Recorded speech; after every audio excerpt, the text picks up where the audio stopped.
Good morning, sports fans from all around the world. I'm your host, Jeff Dawson, East Coast Sports Investors, the Breakfast Bankroll. It's that time of year. From Cape Cod to Cancun, from Tampa to Taipei, from Vegas to the Vatican, we got you covered from start to finish. And it is the Fall Classic. It's time. The Yanks are coming. The Yanks are coming. But we'll get into the Yankees. The Chargers last night boxed the wire. Preview of Mad Max versus the Cards. Is Mr. Wayne right or wrong tomorrow? But without further ado, my co-host from the Palm Tree State, the one, the only, Mr. Scott E. Webb. Scotty, my brother, what is happening? Morning, Jeff. How are you today? You know, I woke up this morning, the feet hit the ground. I got another opportunity to make something happen. I figured what better than Yanks, Sox, Chargers last night, Wainwright and Max tomorrow, and that leads us right into NFL on Thursday. A great matchup, too, with the Rams traveling to Seattle and playoff baseball. How you feeling, brother? I kind of like what happened last night. We were both targeting the Chargers. We talked about Herbert and what kind of quarterback he was, and I think you can see it. The kid's pretty good.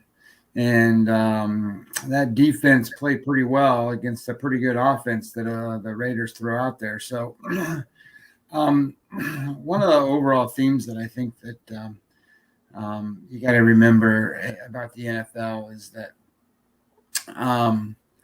just when you think these teams are really good, they just lay an egg. So there's a rarity that these teams go and they rattle off 7, 8, 9, 10 straight wins. It's the NFL. So the parity and the quality of opponents and the players are just too high. So it's likely that when you see teams like the Raiders or whatever, or the Panthers or whoever else you want to kind of throw into that boat, the Rams even for a different level, these are all teams that laid an egg and almost looked unprepared in a lot of ways. So, and you know, it's like we say, they're human. They get up, they got their toe hurts and their knee fell off, and and their arm hurts, and and all that stuff. So, just interesting to see how that stuff plays out. But boy, I'm ready for baseball. Going back to last night and what we talked about, it got first half dominated by the defense, the Chargers, and the offense of the Chargers. Herbert spread it around, got Eckler involved, Cook. The second half, the Raiders, it was a total different team. And I tell you what, the Chargers a couple times went for it on fourth down to try to slow them down and got the first downs.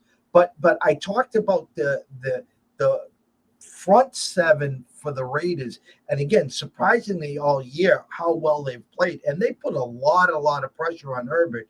And he didn't make that big mistake, which was fortunate. They kind of got to 21-14. They breathed a little. And then obviously they got that late touchdown to get it to 28-14. I had talked to a few people. I had it at 28-24. The Raiders didn't get that last touchdown. But overall, again, a great performance from the Chargers. One at home that they couldn't put 60 minutes together against Dallas. They played well. They had 2 touchdowns taken away. They had a handful of penalties and mistakes that, bit them in the foot or whatever you want to say. And Dallas kicks the bomb with Zerline to win that. At least it didn't come down to that. But as that second half was going, especially the third quarter, the Raiders were fired up. And I was like, OMG. The VIPs at ECSI, we had the first half and we had the full game. I don't like the double dip, but the numbers said so. So we did. So we already had, the first half in. At worst, we were going to lose a little juice. But how were you feeling mid to late at the end of the third quarter there? Well, momentum is a big thing in football, and when you have the momentum, a lot of things happen. And what statistically starts to come around, and you see all these people talk about the decisions that head coaches make and whether they should go for things on fourth down and whether they shouldn't. And I think things are getting to a point where most of these guys are starting to do the right thing. A lot of the old school guys, your Pete Carrolls of the world, they just don't get it, man. And they don't go for it when they should, and they run the ball too much, and they don't pass when they're supposed to, and it's just awful. Some of the stuff that teams have to do. The Seattle Seahawks could probably be one of the best teams in football if they had a head coach that was with the 2021, 2022, 2023 mindset of how you play football and how you win games, as opposed to the you got to mix in the run stuff. Although I will say the Dallas Cowboys ran the ball really well over the weekend, and some of these other teams had some really good rushing. But in the NFL today, you throw the ball to win, and you go for it on fourth down. You don't not go for it. There's very rare occasions where you should have not gone for it, as opposed to either going for it or kicking a field goal or something. So it's interesting to see how all this plays out. And in terms of whether I was kind of worried or not, some of these teams that come out and they try to put it all together, they just run out of gas. And I think that once the Chargers kind of got a first down there and they got another one, and then all of a sudden there's nothing left in the tank. They couldn't stop them. So, but yeah, I mean, anytime you got momentum, all it takes is a turnover and you're right back in the game. And I noticed that last week, this past weekend especially, a lot of teams deep in the red zone, turning down the field goals, down 7-0. And instead of taking the short three, which everyone used to always do, I don't know if it's almost going to a baseball and intellects and nerds. These guys are going for it. They're going for it. They're not taking the three. I get the chart says you're still down one score. I get that part. But sometimes it's good for the offense to get points on the board. I go back to that Cleveland game where they could have taken a 3-0 lead in Minnesota. They decided to go for it. They get stopped. Now Minnesota's up 7-0. They had another opportunity, kicked it. Now we're going to go for it. And I saw that more and more as the day went on. And again, teams going for it on their own 40, 45 versus pinning them back, especially when the defenses are playing well. It's a new game. It's a new era. I get it. But, there's a lot of times that's going to turn around and bite you in the ass. Certainly can. I think that what you're seeing is that a lot of these teams are in a position now where that 4th and 1 or that 4th and 2 or even 4th and 3, the percentage of getting it is actually higher than the cost of not getting it. So what does that mean, right? We talked and we've talked, maybe not to nauseam, but we've talked about WPA, right, in baseball. So it's the idea, there is WPA in football, and there's every play has a ramification towards adding points. And if you make it or don't make it, a lot of other things have to happen for that not made to come back to hurt you. So even if you go for it on your own 45-yard line, you miss it, you don't make it, that other team still got to go and get 2 first downs to kick a field goal. They got to go 45 yards to score a touchdown. And how often does that really happen? The math will tell you that in most cases, the draws on the percentages are weighted to a degree that in most cases you should be going for the first downs on 4th down as opposed to not. And your percentages will be a little bit higher than what you might think. And, you just have to have quality trust in your team, and you have to have a play. You have to have a set of plays that you already know you're going to be doing, right? So you're going to be making these decisions to go for it on 4th and 1, 4th and 2, 4th and 3. You're going to need, 5, 6, 7, 8, 9, 10 plays in that neighborhood to, at any time you want to call upon it, you've practiced it and you're going to execute it. And in most cases, you're building on matchups against the opponent, so you feel like they're gonna make that right. So it's just a different game today than it was, even 10 years ago when it comes to that kind of stuff. All right. There's a game right down the road tonight, 8:08 first pitch. Sox and Yankees. And I've been dissecting this since the numbers came out. I'll give everyone, the viewers, everyone watching, I'm going to go right through it right now. Cole versus Evaldi, rotation number 937, 938. Cole opened up 120, currently 126 at the Circa. The whole Vegas Strip, 125, 123, 125. First 5. Again, Cole minus 123, 117-ish. You're under over for the game. We talked about this yesterday. Opened at 8.5, currently at 8 under minus 115. It's been raining cats and dogs here last night and this morning. It's damp. It's wet. It's supposed to be clear for the first pitch. We should be fine there. Team totals. Yanks, 4.5 under minus 120. Red Sox, 3.5 over minus 135. I mean, they're playing cat and mouse here.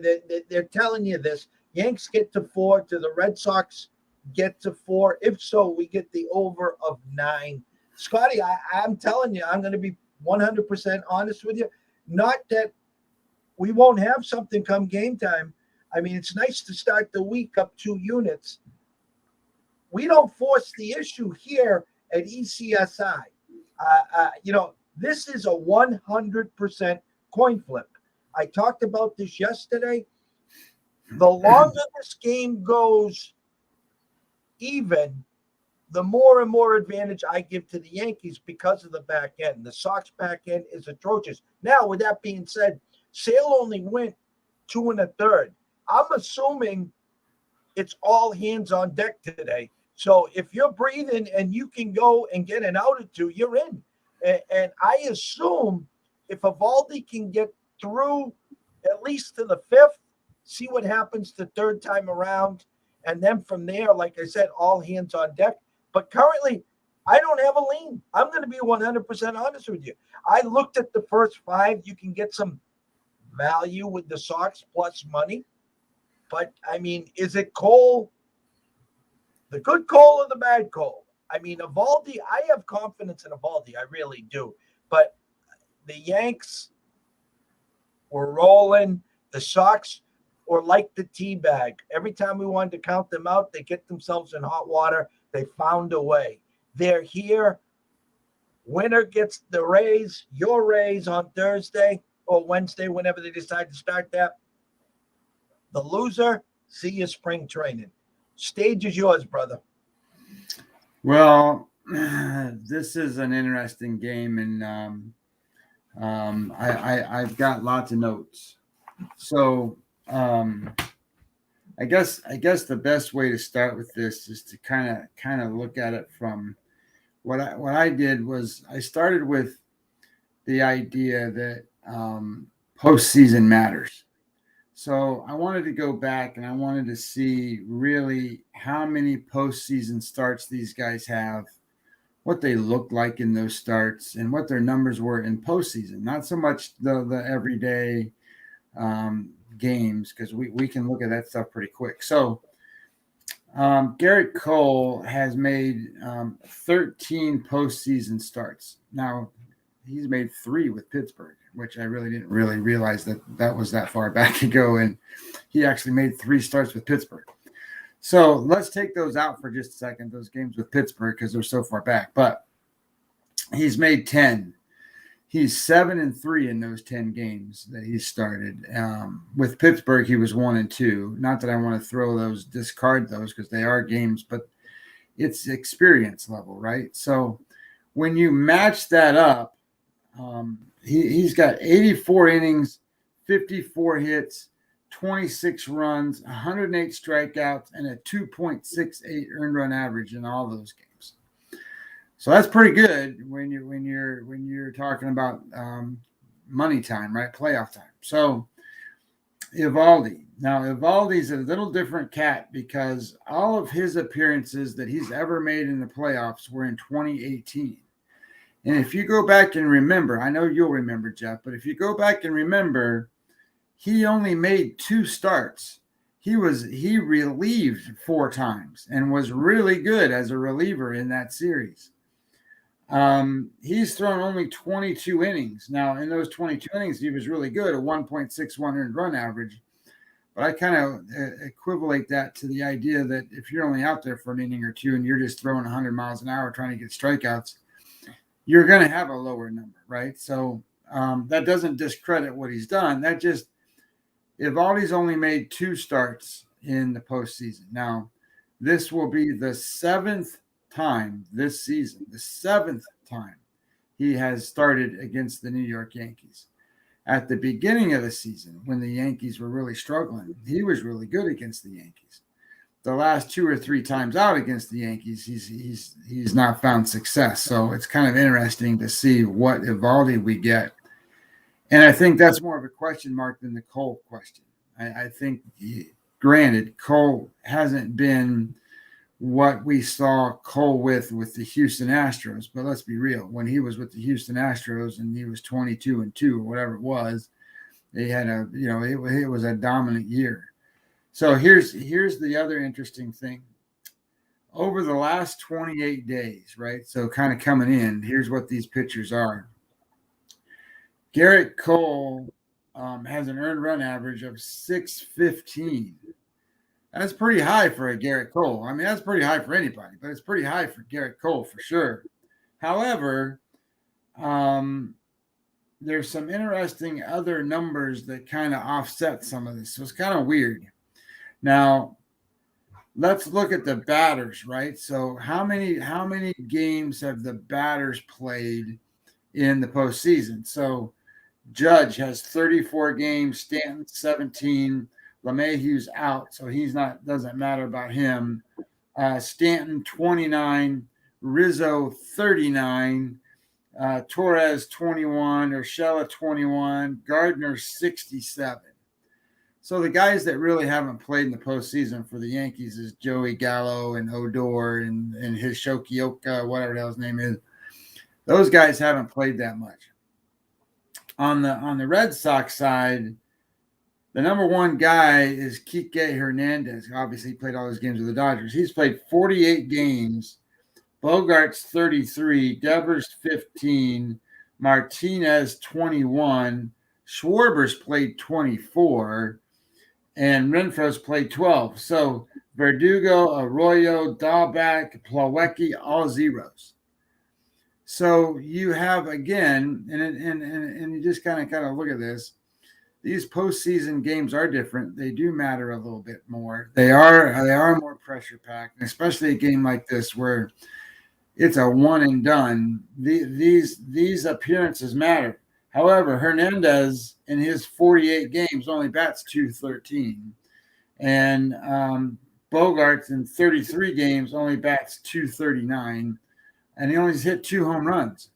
So it's kind of interesting to see what they've done and where they're at. The best player that you got is Devers in playoff action. Even though he's only played 15 games, he hit 3 home runs, bats .311. So I kind of looked at this and I'm like, there's a lot of experience factor here with the Yankees. This is not going to be something that is out of the realm for them. So I think you got a pretty good experience edge there. I get it.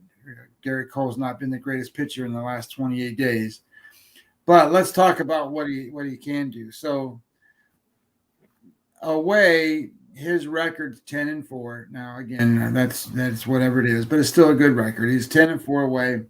Batting average against .221. His earned run average was .332. But his xFIP's 301 and his whip rate, walks plus hits divided by innings pitched is 104. So he's putting one guy on base. And his BABIP was 300. So that's a 80-point difference in batting average and BABIP. So he's been real unlucky in balls at bat and play. In the batting order, going through the batting order, he has a hard time with the first guy and the fourth guy. Everybody else he dominates.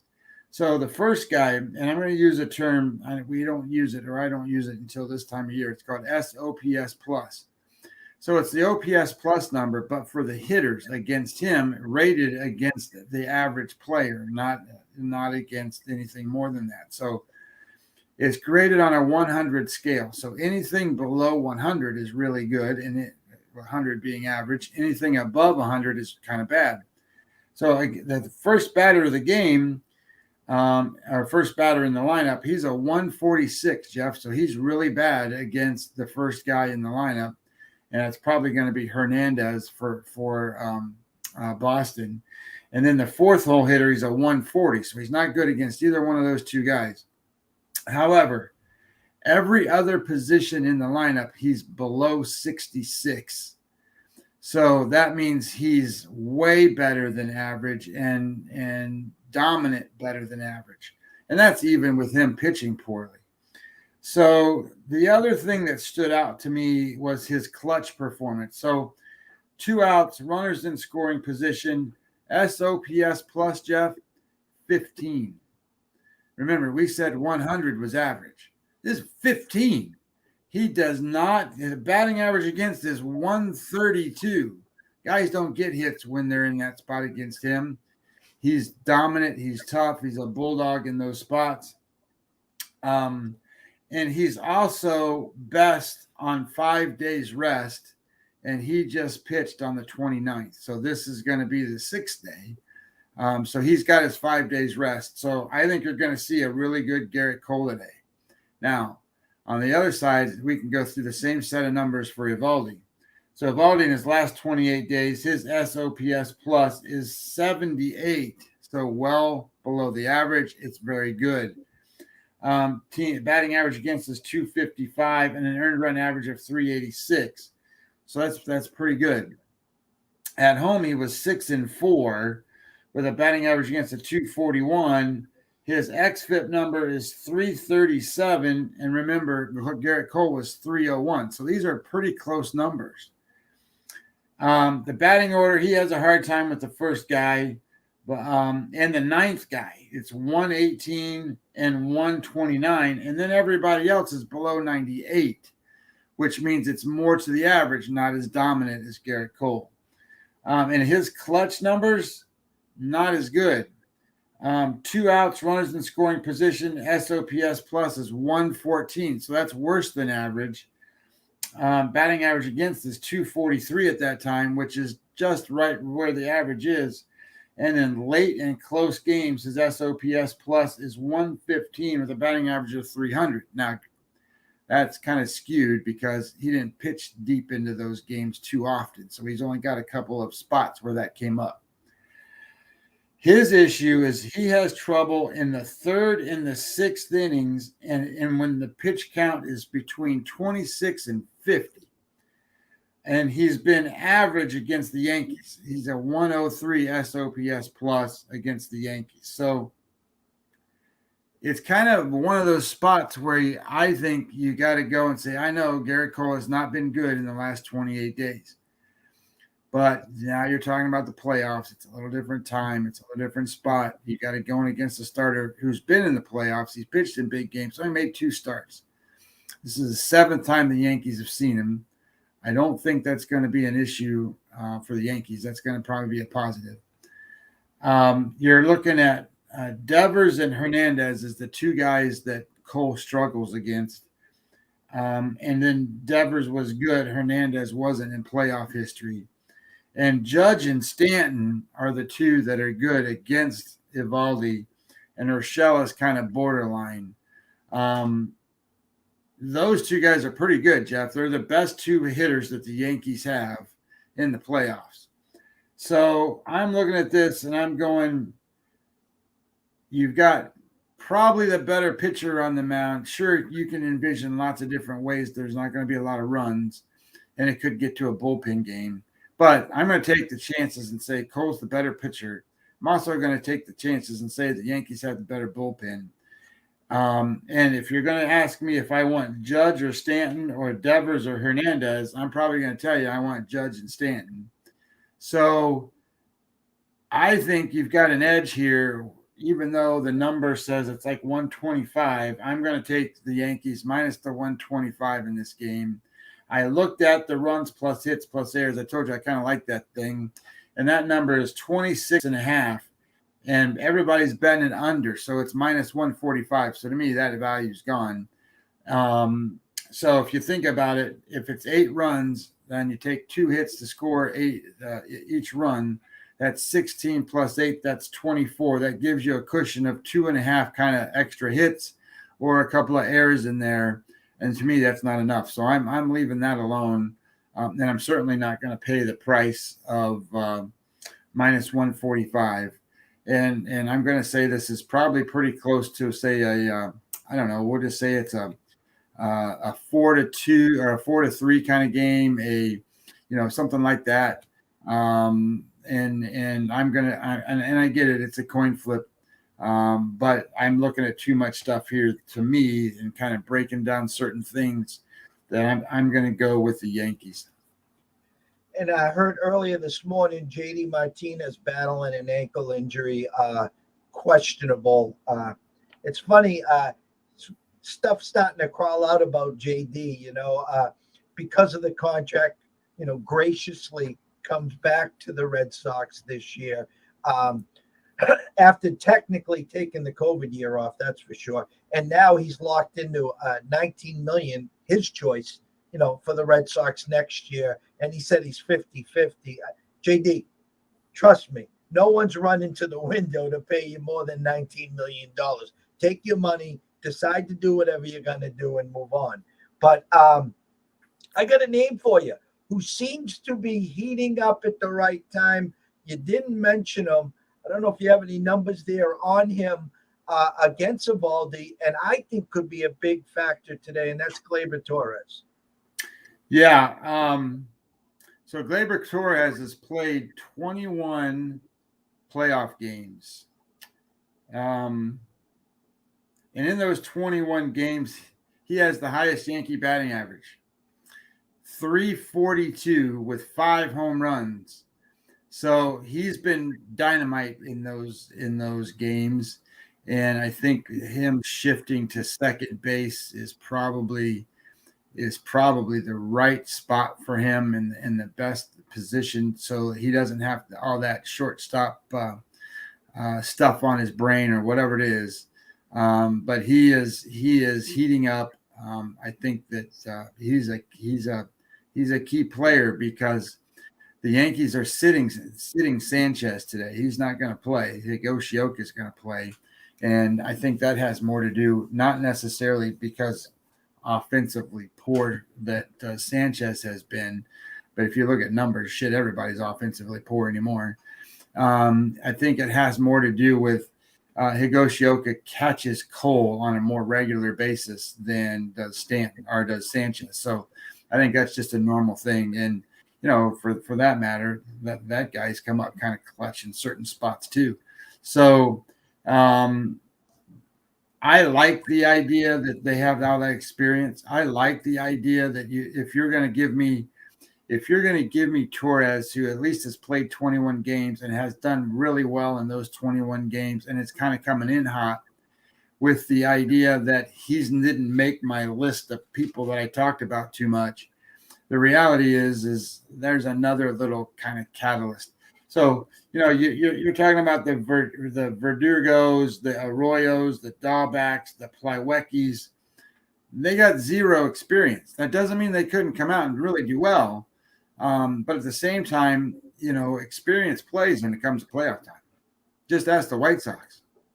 No, and it's funny. Listen, if you told me that Red Sox team that started the year, that team that was on fire up until the All-Star break with the big lead, the 10-game lead over the Yankees, the lead over the Rays, that team was like the fun bunch. It was almost like the chicken and beer, meaning I talk at length, especially this time of year. It's all about chemistry. It's about teams believing in themselves. It's not about the payroll. So you get a team like the Cardinals, that has won 18 out of 24. Okay, they caught fire. They believe in themselves. That Red Sox team that started the year, that got up to the All-Star break. If that was the team playing today, I'd say run to the window, grab your plus 115, grab a popcorn, get yourself a beverage, and enjoy the game. But I don't know. What really scares me, honestly, here, Scott, is the back end. And if they get behind, and if Evaldi can't get through the third time around that lineup, where are they going? My gut says if it's close, they might bring in Sale. I don't know. In that last World Series and playoff run, Sale came in the seventh, eighth, even actually closed the game for him with David Price. So, again, I think if you're going to buy the Yankees, you better buy them now, because I'm looking and this thing's creeping up again. If you wait to first pitch, I think this might creep to to minus 130. But intriguing, going to be a hell of a game. And listen, congrats to the team that wins here. Congrats. Enjoy it on the plane ride, because you're in for 5 games of misery after that. I mean, we'll get into that. All right. You and I will not be here tomorrow, but I wanted to give you the stage and the floor for tomorrow night's game. 8:10 start, rotation number 939, 940. St. Louis travels to the Dodgers. Wainwright versus Scherzer. The Dodgers opened up 225, now minus 220. You can grab Wainwright plus 198 at the Cards with Ed Circa.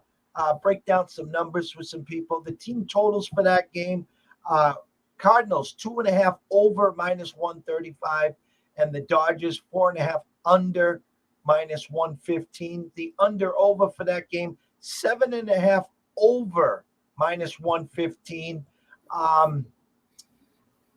Again, I feel the Dodgers are going to win this game. I think they're going to find a way. Would I be shocked if the Cards pull? Let me just say this. If the Cards win this game, what a hell of a series these guys will have against the Giants. I mean, again, the team that no one expected, to win the division, and they fought off the Dodgers for 6 months, right? And then here come the Cards that no one had in the playoffs a month ago. I almost want to say, Scotty, I think it would be a letdown for the Giants to be playing the Cardinals versus the Dodgers. No, I agree with that. I mean, I think that's what everybody expects. I mean, I think that's the way that goes. I think this is going to be a low scoring, and so does obviously the market thinks the same way, but I think it's going to be a low scoring game. I think the question mark is what Dodgers are you going to see? I don't think Muncy's even going to play. I don't think he's going to play. So when you start to look at who's out there and what team do you have, I mean, I get it. You take one superstar, put him down, you get another superstar, put him in the lineup. But at the same time, those superstars got to play. And of course, these guys have way, way more pedigree right now in terms of playoffs than the Cardinals do. That's just because they've been going deeper into the playoffs. I mean, Wainwright's a great story. But what plays this time of year is 97 miles an hour fastballs. That's what plays in October. And he's going to go up there and spin the ball and throw the ball and spin the ball and throw the ball and spin the ball. All it takes is one or two mistakes, and then boom, there they go. So I don't like the matchup for the Cardinals, and I guess anybody and their brother would say the same thing just because he's got to face Max. However, I don't know what's going on with Max. Max hasn't been too healthy as of late, but it's like anything else. I've seen Max go out and give up 3 home runs in the first inning, and then that's it. Nothing else. and then they win a game. So I mean, that's the kind of guy that he is. I mean, he's going to go out there and be a bulldog every moment of the way. And I'm not saying that Wainwright's not. I just think that when it comes to balls in play, I think that you're going to see a lot more balls in play on the Dodgers side than you are going to be on the Cardinals side, and that puts an advantage to the hitters of the Dodgers.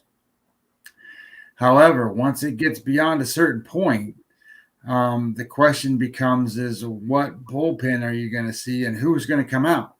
You've been talking about, maybe Flaherty comes out for the Cardinals and throws a few innings. That may be, but at the same time as that, I still think the Dodgers are so deep that they can throw whoever they want to. And then I think that even though they're going to be out of skew with Max, they can start the other kid from Kentucky, whatever his name is. Bueller, yeah. I kept wanting to say Burley. I'm like, that's a lot. He's got a rubber arm, but man, he's still pitching. So they can start him and then still have Urias. And I think, holy crap, they're going to be right in it. And then all of a sudden, now comes Scherzer on the backside.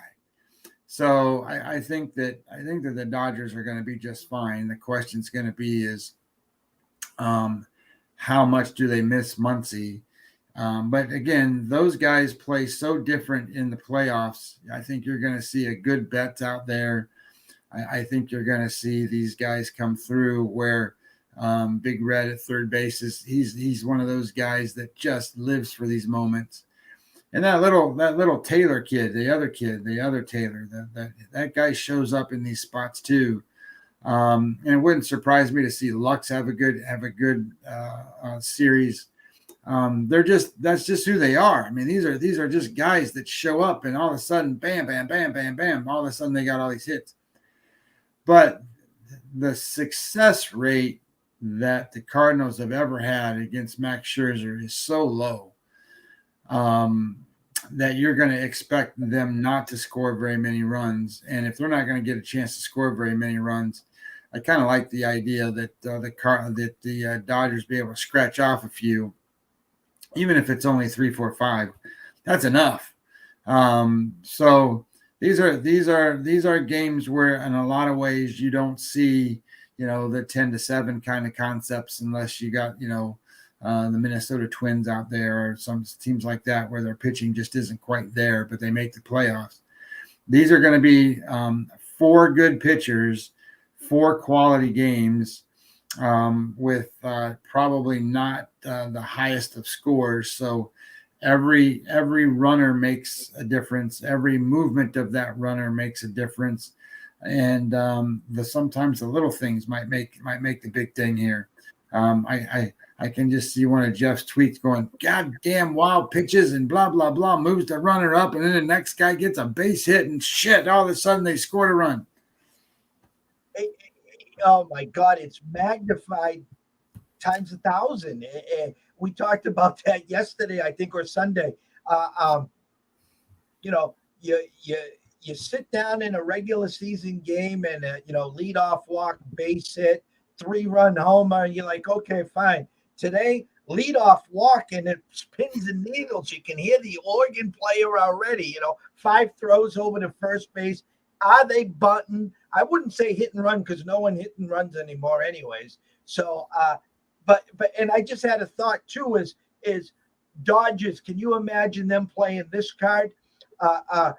Well, we were the road team in all series, and therefore, we had it tough to defend this one, because the fact that they're the wild card. So they go to San Fran, and then the winner of that goes, well, if the Dodgers win that, then Atlanta or the Brewers would host them, right? The winner of that could consider winners.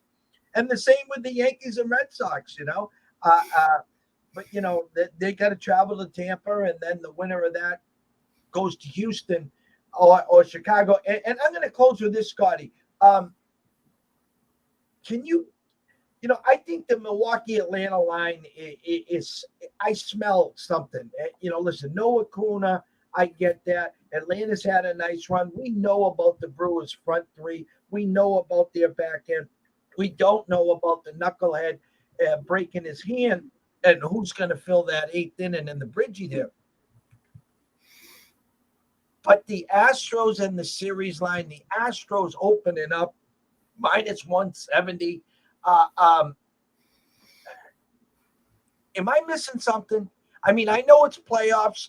I get it. We've talked to it blue in the face about the White Sox. Shit, I got futures. American League, World Series. We bought them a long, long time ago. I mean, I'm saying to myself, am I supposed to hedge in the first series already? What am I missing? Well, I don't think there's a consensus of who's going to be the starter for the White Sox yet. So I was looking at some numbers here. White Sox over the last what did I pull up? Over the last month. Here's your innings pitched for each pitcher. So Dylan Cease 22, Lance Lynn 21, Lucas Giolito 20, Dallas Keuchel 21, Reynaldo Lopez 22, and Carlos Rodon has only thrown 13 innings. Here's what I'm gonna guess. I'm gonna guess that Lucas Giolito will start number one spot. And the reason I say that is because he's been one of their better pitchers and I think really reliable. I think that they might even go Lance Lynn as number two. Not anything more than he's a good pitcher, but he got a rubber arm and can go and come back and pitch whenever you want him to. And then I think they might throw Rodon or Cease. They might use Cease out of the bullpen, but that guy's been just as good as any of these pitchers. It's interesting. I pulled these up and started looking at them. The top three guys just in the last 30 days. So, we use WAR a lot, wins above replacement players. And in 30-day span, it's hard for a pitcher to get a lot of them, but in terms of points. But Dylan Cease leads their staff, 0.8 WAR. Lance Lynn, 0.7 WAR. Lucas Giolito, 0.7 WAR. And Carlos Rodon, 0.5. Now, if you flip the switch and you look at what the Astros' top pitchers are, and you look at Lance McCullers, 0.7 WAR. The next guy in line is Jake Odorizzi. Now, he's only thrown 15 innings, so he's had pretty good success, but that's 0.5 WAR. Luis Garcia, 0.3 WAR. Brandon Bielak, 0.2, and he's only thrown 5 innings. Urquidy, 0.2, and 0.1 from Valdez. It doesn't match up, not even close. Your top three guys for the White Sox are 0.8 WAR, 0.7, 0.7. Lance McCullers is the only one who comes even close. I think that what you want to do here right away is you want to go bet the series price plus 117. That's what I saw it at. And get the White Sox down 117. They got better pitching. And I think you're going to see this team hit. And over the last 30 days, they've hit better than what Houston has. And also, their bullpen is better than what Houston has. So I kind of like. I think that number you're seeing, 170, is not a real number. I don't think you can go bet it because they don't have a pitcher lined up for the White Sox. I think it's just an idea. And I think at the same time that once a pitcher is named, that number is going to come way down to, probably 120-ish, 130-ish number. I'll throw a curveball at you. But again, I agree with you with the minus 170. There was no, I'm trying to think, if Keuchel was starting game one, maybe against McCullers, they throw a 170. I'm trying to think of some names back in the heyday to be a comedian here. For the White Sox. My point is, and I don't like doing this, but I'm going to get a little crazy with you. What if you didn't bet the series game one, assuming the Astros were going to win game one. So you're going to get a White Sox probably plus 170 if they lose game one in that series price. Again, I don't have the matchups. And again, I'm only looking at one number here. I'm going to go to Don Best here for 1 second. Let me see if they have anything over here. No, they have an air too. So yeah, that's probably just the space holder because again, that looks crazy to me, anyways. But I with the White Sox futures, if they lost game one, you would be doubling down. We've talked about their front three. We've talked about their back end. Houston is a tough team to beat in the playoffs, and at their home park is a real tough as well. But I tell you this, if the White Sox can steal a game, I think the table really switches because Houston's going to have a hard time getting back home. That's just my take. Well, I think that the White Sox are going to be underdogs in every game they play out there. So then they should be favorites in every one of their home games. So if they can steal one game and then carry forward with some good pitching against some lesser pitching, that's where the big edge will be. The idea is now if you've played the series price at 117, for example, you're actually getting good value in a sense that you're favored in each game at home, but yet you're got 117 as the price on those games. So that's kind of the way I think of it. I do agree that, and I did this before when there's certain setups that a ace pitcher can dominate another team, but yet that's all they got. They don't have anything else to go in behind them.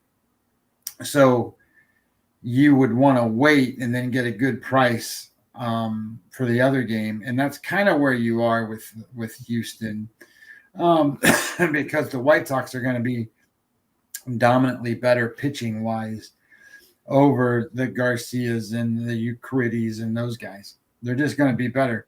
And notice we didn't even talk about the other kid. We didn't even talk about Greinke. I don't think he's going to pitch. And if he does pitch, he's going to be the guy that comes in and mop up when somebody else gets destroyed. And if they're going to count on Odorizzi to be one of their best guys, that's a problem. So you're going to throw McCullers and you're going to throw Urquidy and you're going to throw Valdez and tell me those guys are as good as the White Sox pitchers. It's just not the case. And you can tell me about all the lineup for Houston you want. And I get it. They're really good, but I don't have any problem with what the White Sox put out there every day either. So I like this setup for the White Sox. I think that if I was betting today, I would bet both of those games, the Yankees minus 132 for tonight. And I would bet, 125 is what I got. And then I would bet the White Sox on the series price 117. Well, I can't thank you enough. I mean, we've had an amazing run the last week to 10 days here. Great start to the week with the Chargers. We debuted the Saturday show with the college ranks. We came back with the Sunday debut as well. This Saturday for you and I think we can squeeze one in if we do it early. So hopefully you have a nice, easy Friday night. I'll be heading to Boston for the afternoon and evening, catching BU UConn hockey later that night, taking the family and the daughters there. But we'll have plenty of time to go over the playoffs, who's in, who's out, some college, some NFL. Myself will be here the rest of the week. We have Andrew McGinnis on Friday. Still waiting to hear some follow-ups, potential guests. Always our buddy Dave Sharapan and a few others are currently have us in limbo, but we'll see what happens as we get closer. But closing thoughts, Scotty. Well, I've been saying all year, and might as well say it again. Major League Baseball is an interesting game. It's a strategic game with athletic players. And this season, above all seasons, needed to be special. And I'm hoping that, we had a little excitement towards the end. It never came down to play-in games and all that stuff. But the very last day was a meaningful day of baseball season. And you can't say that all the time. And then coming into this playoffs, I really hope that it's a special playoffs, because once October is over, you get into November, and then when November ends and the World Series is over, you want to turn off baseball and you don't want to listen to all the hocus pocus bull crap. Everybody hates each other and all that stuff going on with the CBA negotiations. So I'm excited. I laughed the other day. I saw you wearing a 60, and I looked at the weather. It's going to be 60 degrees today in Boston. Man, it's 90 degrees down here, and I'm still running around in shorts and a t-shirt and putting out Halloween decorations and a tank top and whatever. And it's one of those things where it's a good time. It's a great time in life because you've got football just started and it's getting to be in some consequential games. And then you've got hockey and basketball right around the corner. And then all of a sudden, nobody sleeps.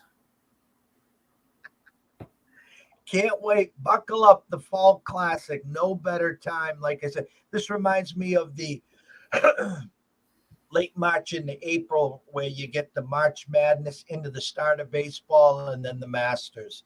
And here we roll into the MLB playoffs, the World Series, the NBA and NHL both tipping off and facing off, and then to the second quarter in the NFL and the college ranks. But going to be exciting for sure. From myself and Scotty at East Coast Sports Investors, everyone wagering today, please wager with your head, not your heart. If you have a problem, pick up that phone. There's an 800 number. People out here to reach out to. Why? Because we care. Good luck with your tickets today. And go Red Sox, I guess. But actually, go Red Sox from a local standpoint. But from a wagering point, from Scotty, has the Yanks today. And from our VIP guys currently, we're passing. I'm going to actually look up a few Gleyber Torres prop bets and maybe see what we can find over there, and we'll go from there. So, again, everyone have a blessed day. Cash some tickets. Stay well, and we will see you in the morning.